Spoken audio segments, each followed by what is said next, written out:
姑爷万福。哎，干嘛去？大娘子睡觉呢。不是都已经拜过高堂了吗？昨夜睡得晚，今天早上起得早，让她再睡个回笼觉吧。可是崔妈妈她说，这院里是崔妈妈做主还是我做主啊？规矩是人定的，只要有我在，你家姑娘就算睡到日上三竿，都没人敢说什么。是。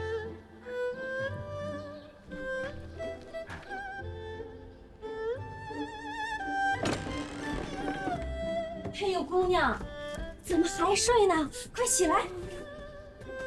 把我打开了。哎呦，姑娘，你怎么又躺下了？这样传出去是要人笑话的。快起！这姑爷在院子里头都打了好几趟拳了，你再睡也睡好了。再说了，秦大娘子使唤人来叫了，说让姑娘去说夫人的私房话。来，快起来，好孩子，好孩子，来，快起来！姑姐姐说可以随便我说。这顾家是侯门世家，可不能马虎了。给人画饼，说咱们盛家的女儿没规矩可不成。快起！大女小桃，快给姑娘梳妆打扮。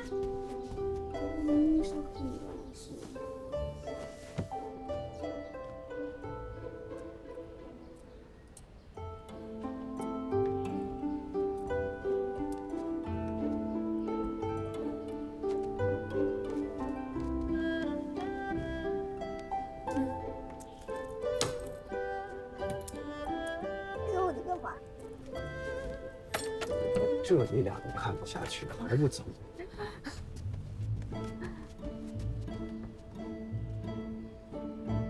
看你瞌睡的样子，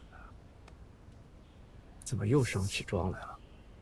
我还想抱着你再多睡会觉。尊长要叫我过去说点私房话，我这不也得再梳洗一遍吗？为夫帮你上妆。你会吗？你以为这么多年我在青楼楚馆、勾栏瓦舍里是白混的？我告诉你，这些胭脂水粉、钗环首饰，只怕我比你还精了。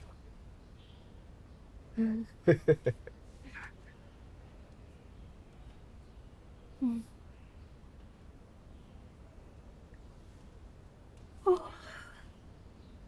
说你呀，要是不想去就别去了。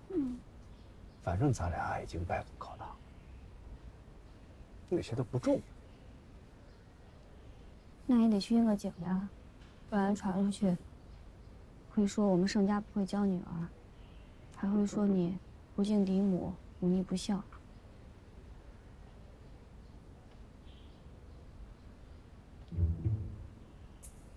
我都不在乎这些，你在乎的呢？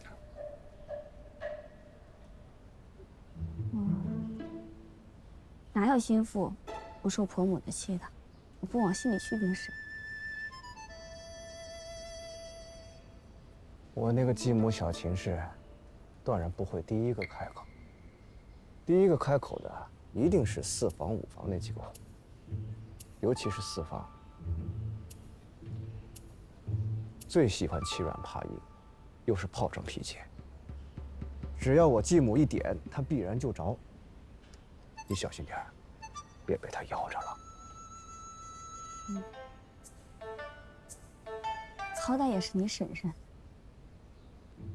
这几个还算是好对付的。我们顾家上下，全都是栽赃嫁祸的好手。顾某某去棉花素柳了，定是顾廷烨。顾某某打碎了老爷的砚台了，也是顾廷烨。顾某某想开销3000两，哎，记在顾廷烨的账上。莫怪我当年不争气，也没个好名声，只能忍受他们这种栽赃嫁祸，眼睁睁地看着他们把我在京城的名声全给败光。那简直就不是疯狗，比毒蛇还毒，咬你一口，你喊都不敢喊。哎，你娶我之前不是这么说的呀？你还让我扬眉吐气呢呀？行，过2天咱们找个由头啊，搬出去，搬出去就消停了。姑娘，这是厨房孝敬过来的点心。天哪，这脸怎么化成这样了？哎呀，你不是说你经痛治本拆还的小吗？桃、丹菊，快来，给姑娘重新洗脸上妆。哎，我擦了。呀，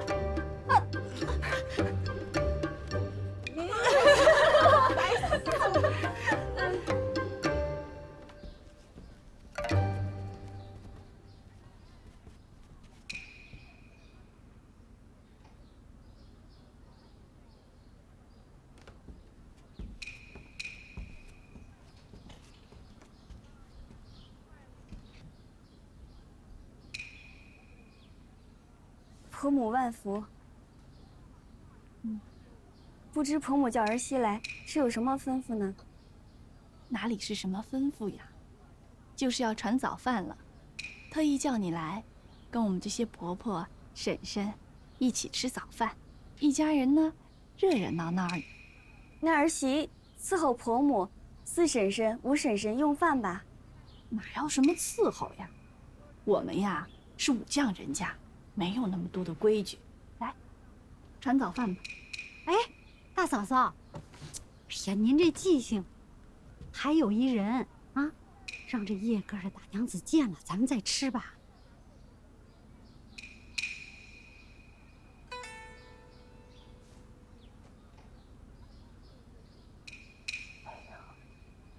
改日再见也是呢，万万使不得呀！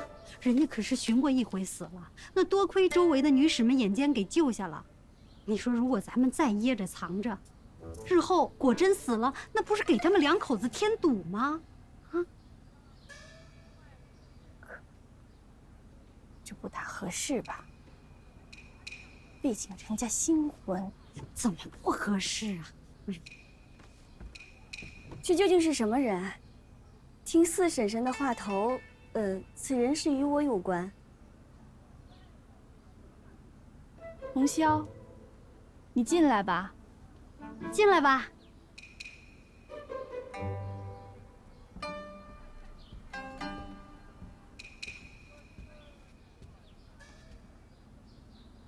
这位姑娘是？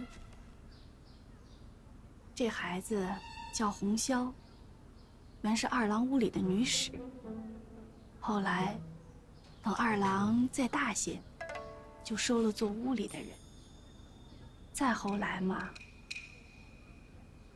这二郎也不怎么回来了。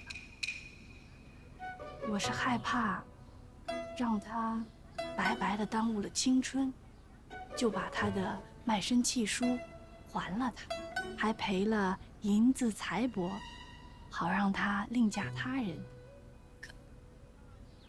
他偏偏是一个忠义痴情的，说什么也不肯，一定要在这儿等。这现如今啊，叶哥衣锦还乡，娶妻升官，却把人家远远的忘在脑后了。你们说说，这姑娘家，这一个人，这怎么活呀？啊！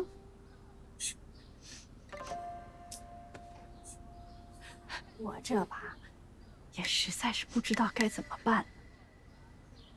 他矢志不渝，说什么都不肯再嫁。这也能算得上是个忠直节妇。要真没个什么名分，以后可怎么抬起头来做人呢？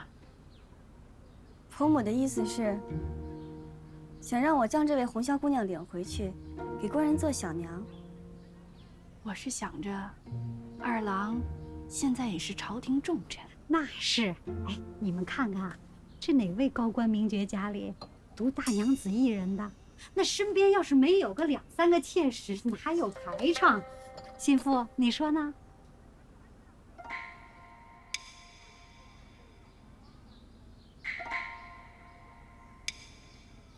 这要是没有名分吧，也无妨。红霄本就是个本分的孩子，只想着从一而终。只要是能有一个去处，那也不会让府里的人指指点点的。对对对。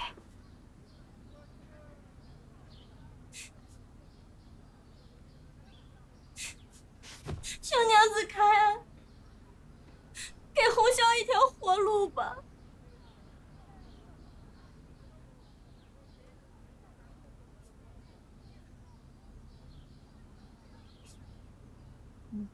恕心腹不能从命。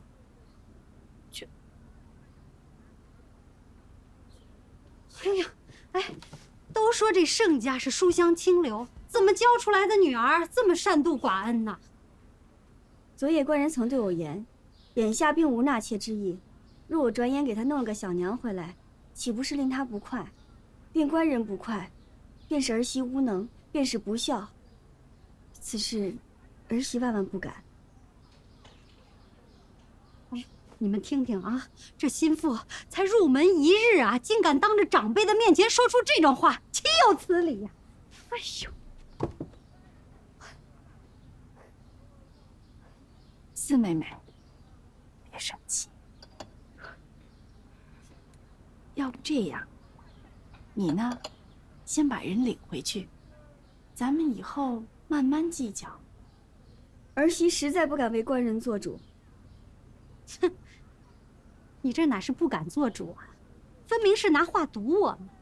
说不清这叶哥有没有说过这种话，没准啊，就是你胡编乱造的。他说没说过这个话，等他来了内府，您一问便知。你这孩子啊，什么孩子呀？啊，人家都已经为人父了，哪门子孩子？嘿，我就是想不通啊！他出阁之前，父母没有教过他吗？来了婆家要安分守礼。且不说别的，这新婚头日上了3竿，哎，才来给我们请安。这请了安还不伺候，这要不是我们叫来叙话，怕是日后想见他的金面都难了。就这样的人，还说什么读书人家、清流官宦呢？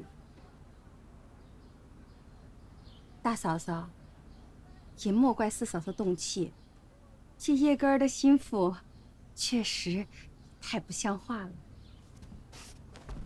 因为红霄让顾家不得安宁，还不如让我死了算了。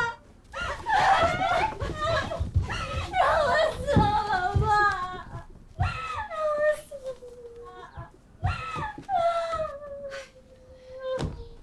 伯母，儿媳年少无知，轻慢长辈，实属不该。然亦不敢忤逆官人，愿自请加此罚跪，向顾家列祖列宗告罪忏悔。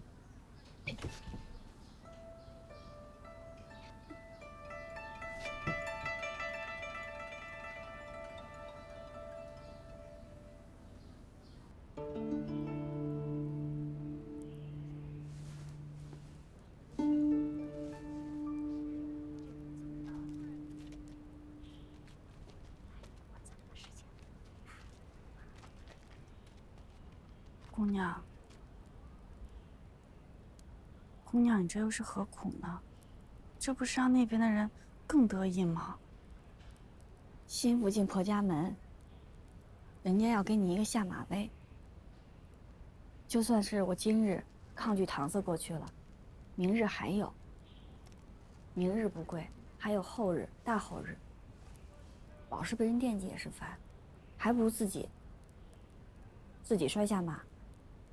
什么都找口水仗。话是如此，可这样跪得久了，也是咱们自己身子受罪啊。姑爷跟我说他这位继母是个假菩萨、笑面虎，既要借刀杀人，又要给自己留一个温柔贤良的名声。若是他说的没错，此时这位继母怕是正坐立不安，想着让我怎么起来才是，不会让我一直跪着的。哦，我明白了，姑娘。这新妇进门头一日，就被婆母、金掌门逼着来加辞罚跪。这传出去，大娘子也要落个刻薄的名声的。对呀，跟咱们王大娘子和林小娘一道这么多年，总要学会点什么吧？哎呦，大嫂嫂，你这脾气也太好了，任人欺负呀！以前是顾廷烨那小子，现在他娶个娘子回来，竟敢不听你的话啊！这还反了他了。这小孩子有什么不对的，咱们就慢慢说。这新婚第一天就让新妇罚跪，说出去总是要让别人笑话。谁敢笑话呀？啊，这心腹不听话，婆母教训他还不成了？他愿意跪着，就一天一夜不给他水喝，看他答不答应。这往新婚的小两口屋里塞通房，说什么总是不光彩的。于理吧，倒是无碍，可是于情说不过去呀。大嫂嫂，你这是什么意思呀？难不成让我这老婆子去给他赔不是吧？四弟妹哪里的话，这本来就是我们这一房的私事。四弟妹是仗义直言，怎么能让你收拾这烂摊子呢？他爱跪就让他跪着，他跪饱了，自然就闭门思过了。终究是要在一个屋檐下生活的，不好闹得太僵。哎，这样吧，还是我跑一趟，去把他请回来。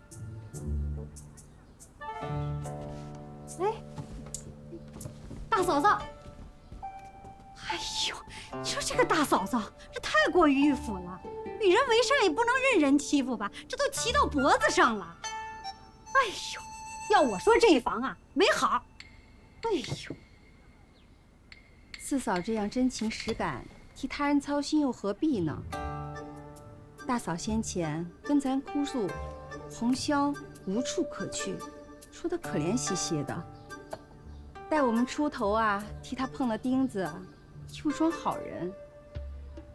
这名声啊，都在他身上，坏事儿咱们干。这叫迂腐。啊！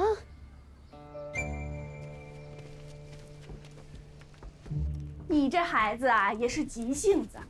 我什么时候说过怪你？快起来！婆母，一件小事我都办不了，不能替婆母分忧。官人那边我也无法交代，新妇实在是无地自容，红绡姑娘也着实可怜。等官人回来再定夺也不迟。您还是让我跪着吧。哎呦，你快起来吧！那二郎可是个急性子，你们俩又是新婚，回头再因为一个通房起了局域，我这母亲的罪过可就大了。说不定官人念在多年的旧情上，就把红绡姑娘给收着呢。只是儿媳不敢擅自做主，此事还是要等官人回来再禀明为好。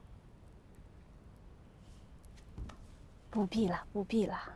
红绡那儿呢，我再去跟他说说，没得为一个下头的，再让你们小两口不愉快。传出去了，那都成笑话，让我们顾家的面子往哪儿搁呀？好了，你还是跟我回去吧。啊，要不我去给四婶婶赔个不是吧？刚才我直言快语的，恐怕让四婶婶不高兴了。你可是不知道，你这个四婶婶啊，是最直来直去的，她自己说的话自个儿都忘了。这会儿啊，正高高兴兴的吃早饭呢。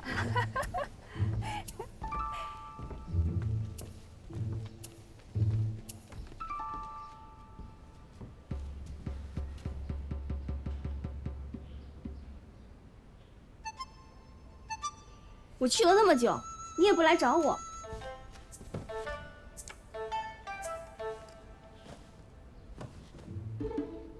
子在家祠里大杀四方，这样的好戏我从来没见过。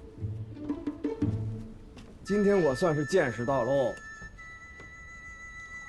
想想我以前，整天在家里边横冲直撞那套是什么玩意儿？你还笑？你当初跟我说过，不要我受苦。你在男人堆里是老几，我在女人堆里就是老几。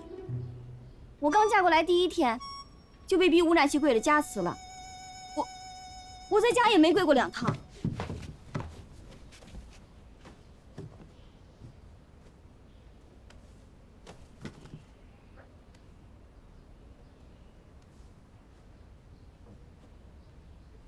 怎么了？生气了？我叫你别去吧，你非得去。这回你见识到我家大娘子的厉害了吧？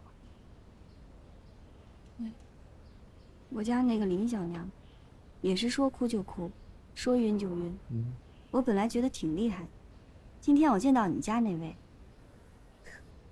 那真是菩萨容貌，神仙态度，凡事自己不张口，都让别人说，恶事都人家做了，他自己倒显得格外高洁，叫人无可指摘。你怎么知道他指使别人？新婚第1天，就往儿子屋里面塞通房，这种事儿，若是嫡母不点头，旁人谁敢知会半句？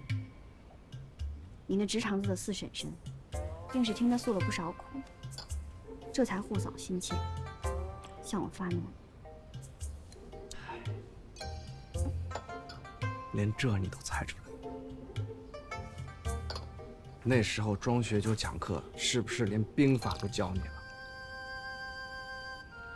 内房之中不就这点事儿？只要把这些事情摸清了、吃透了，这跟用兵什么的也就差不多了。我这一次以退为进，以守为攻，怕是彻底将我这婆母给得罪了，以后肯定少不了明枪暗箭。怕什么？有我给你撑腰呢。日后，他若再塞个什么通房养子到你这儿，你便一口回绝，就说是我不肯，断然不肯，说破了天我也不肯。管家呀，只希望新旧之融洽，所以才让我在顾家多住几日。你若不愿意，回头咱们就搬到城垣去。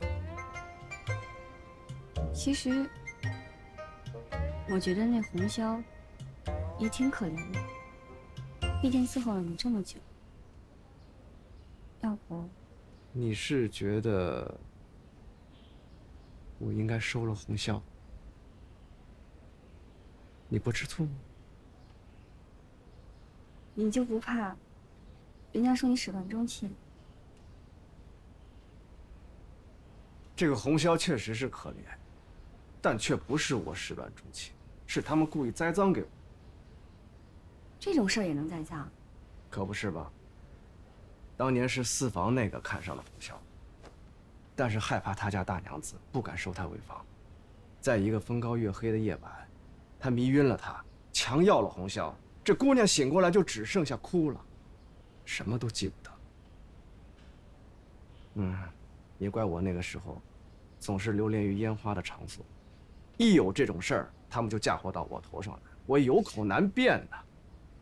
所以，只能让他们把红绡插在我房里头。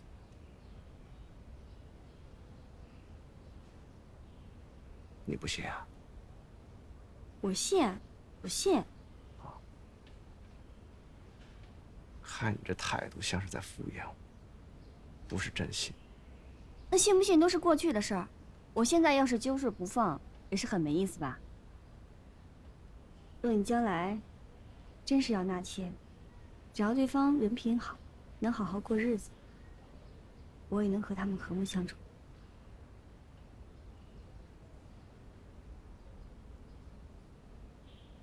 我说的不对吗？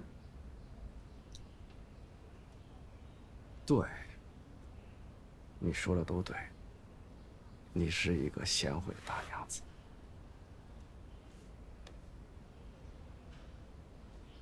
走，穿上衣裳，我带你出去。出去，去哪儿啊？我带你去樊楼。你说你从来没去过，我带你见识见识。今天就去啊？啊？你说你那些姐姐们去过，唯独你没去过，今儿我必须得带你去。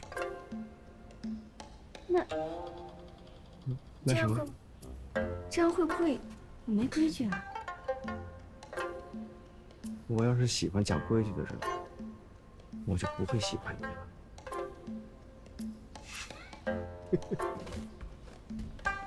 哎，我还没穿鞋呢。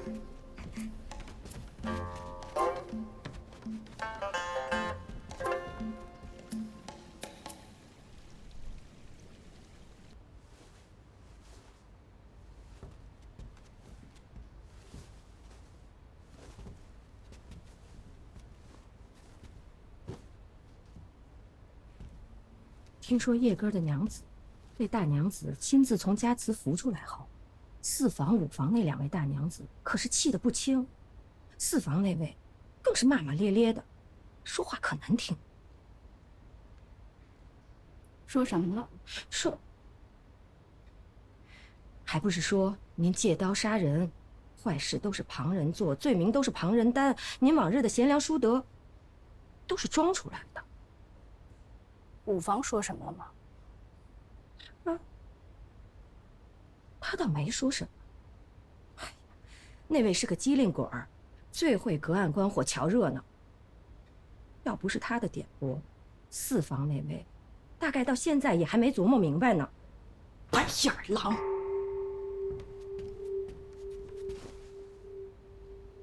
当年老侯爷在世的时候，我没少替他们四房五房遮掩。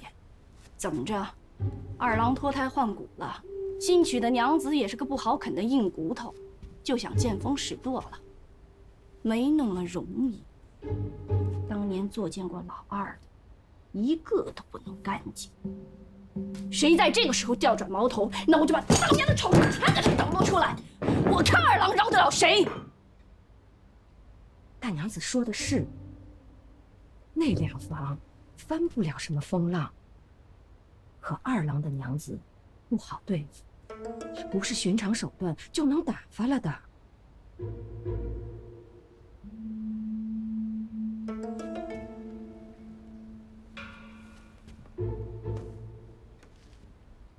急什么？日子还长着呢。是。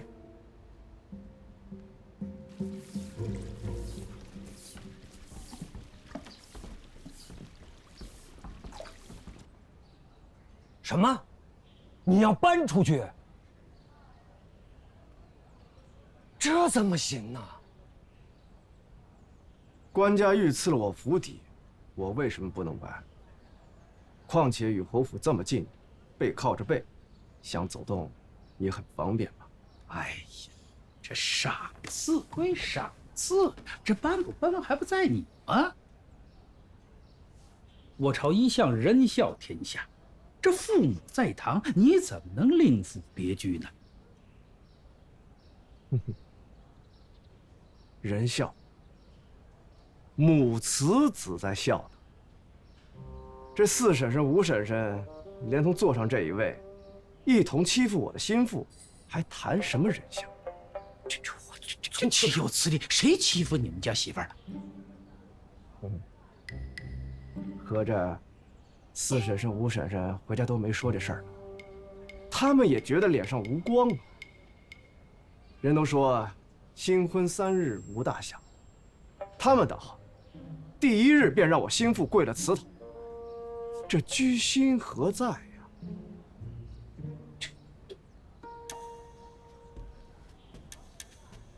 大嫂，真有此事啊？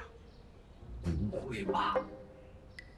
那红绡寻死觅活的，我这就不是没拉住吗？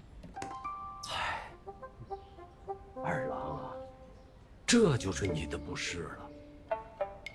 既然当初红绡是你屋里的人，你如今成家立室了，理当是由你来照顾。是啊，红绡是谁屋里的人？他是谁屋里的人，你们不清楚吗？别把我逼急了，逼急了我说难听的话啊！哎，这不是你屋里是谁屋里的？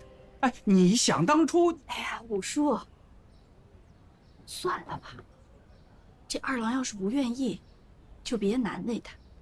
咱们何苦因为一个下人，伤了自家人的和气？嫂嫂，我这是替你鸣不平的。人一时风平浪静，那我们顾家再经不起折腾了。这红绡的事儿啊，要不还是我去当这个恶人吧。别呀，别委屈大娘子了，就把红绡交给我，我让我家娘子给她找个好人家，这样既保住了顾家的清誉，我们两口子也落个清清。也好，也好。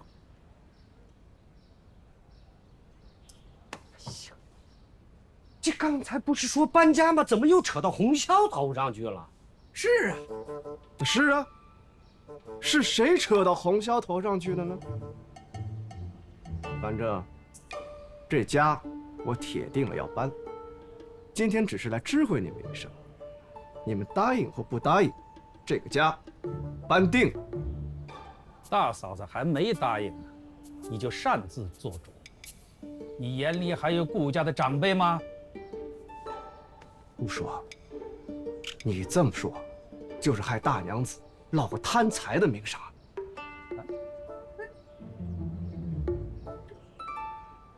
我凯旋归来，官家赏赐无数，再加上我白家家产万贯，若大娘子死活不撒手，这话要传出去了，知道的还以为大娘子宠爱我们夫妻俩，不知道的还以为大娘子贪图我家财产。这是从何说起啊？众口铄金，人言可畏，这一个传一个的，假的也传成真的了，到时候就算大娘子浑身长满嘴，也说不清楚。你高官厚禄，高兴搬就搬呗，何必这么夹枪带棒的？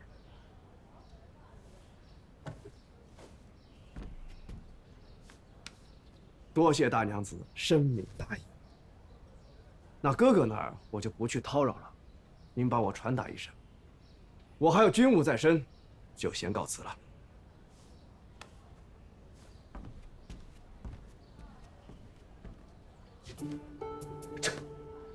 这眼里还有没有长幼尊卑了？成何体统？成何体统？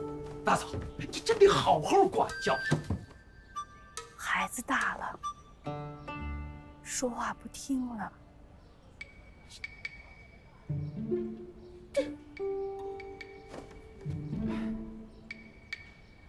老二虽比前几年有所长进，可到底还是没有褪去孩子心性。他以为搬出去就能跟顾家划清界限了。怎么？成员就和我们是隔壁，这是官家有意为之，既让老二有面子，在顾家耀武扬威一番，又暗中告诫他，他始终是顾家的人，两家分不开。瞧着吧，这事儿没完，咱们那个姨母大娘子一定会想办法继续纠缠他的。怎么纠缠？若将来没有了我，不出意外，肯定是老二袭爵。到时候他不搬回来，怎么做这个宁远侯？你别说这样的话，你这身子还是有望能好的。算了，活了这么多年，已是不易。我的身子我知道。你就算是为了我和贤儿，你也得撑下去啊。就算你不是侯爷，不姓顾的，我也不想跟你分开。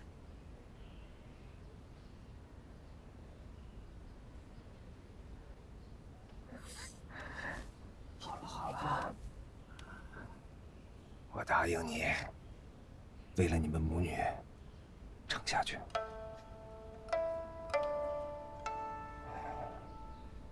同他们斗下去。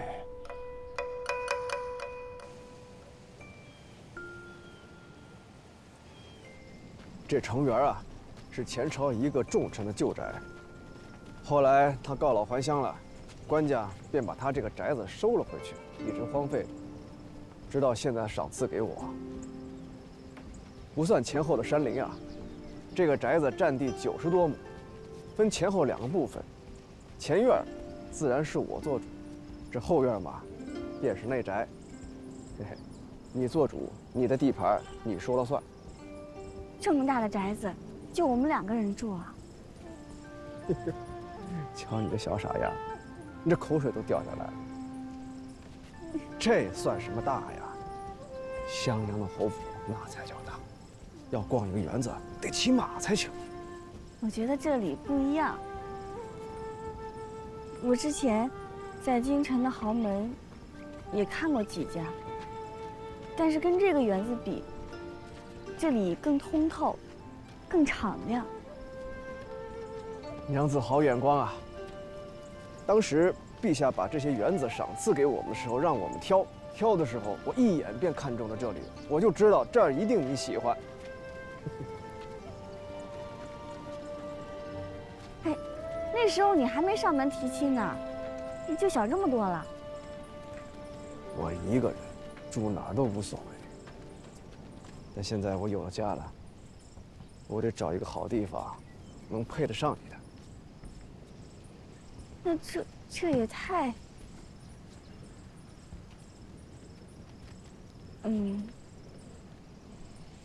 我从小跟我祖母一起住，后来做了管家，才有了自己的院子，但也都是小小的。你突然给我这么大的院子，我怕我管不好。一回生二回熟，有谁天生下来就会管这些的呢？对不对？再说了，我又不是让你去当宰相，去当将军。这园子你愿意管便管，不愿意管就丢给别人管。反正我就想让你踏踏实实、舒舒坦坦的做我的大娘子。你说的倒轻巧。你顾将军名声在外，若是我这一大娘子糊里糊涂的、愚蠢无能，那还不被你那些同僚们笑话死啊？你糊涂，你蠢笨，谁信呐？你呀，你在意别人的口舌。我求亲那天对你说过的话，一辈子都算数。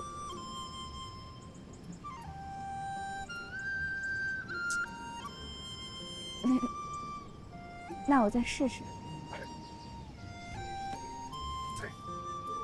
这就对了。等明日归宁后，这搬家的事儿就由你来做主。要钱给钱，要人给人。那边大娘子来了，说什么就别理她。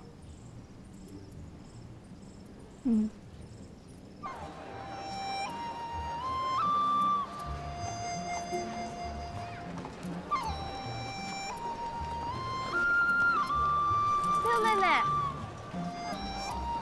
六妹妹，吴姐姐好，吴姐夫好。哎，你看看，你如今真的是飞上枝头变凤凰了。这阵仗这排上，跟那郡主公主也不差嘛。这是御赐的，你妹夫说，让官家瞧着，别辜负他们的恩赐。好着呢。四姐夫、四姐姐好。我来了。二哥好。进屋吧，进屋吧。嫂嫂好，三哥哥好。快进去吧。快进屋。小人得知穷人乍富，有什么好嫌的？我说不来不来，你偏要来，你是问妻君何苦？我说要坐家里那乘3架的车子，你非不肯。都是有诀之家，这不至于落了下风。好，好，好，下次回门我就给你养车家去。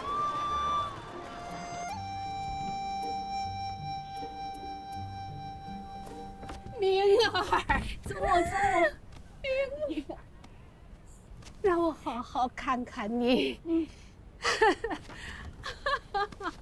我的头发一根都没掉，肉一块都没少。我也没少。淘气。天黑你就又要走了，这一走，就不知道什么时候能回来了。让我再看看。祖母啊，这事儿好办，明兰什么时候想家都可以，我也能跟她一块过来住几日，祖母不必烦恼。你舍得？哎呦，岂有不舍之理呀！多亏了祖母成全，我才能娶到这么好的娘子。老太太，啊，主君差人过来说宫中临时有事儿，推脱不掉，要去一趟，请六姑娘和姑爷先去大娘子那边坐坐，吃了饭便回来了。他忙他的去。对，你们快到大娘子那儿先见个礼，然后回到我那儿，咱们一块好好说说话。哎，好。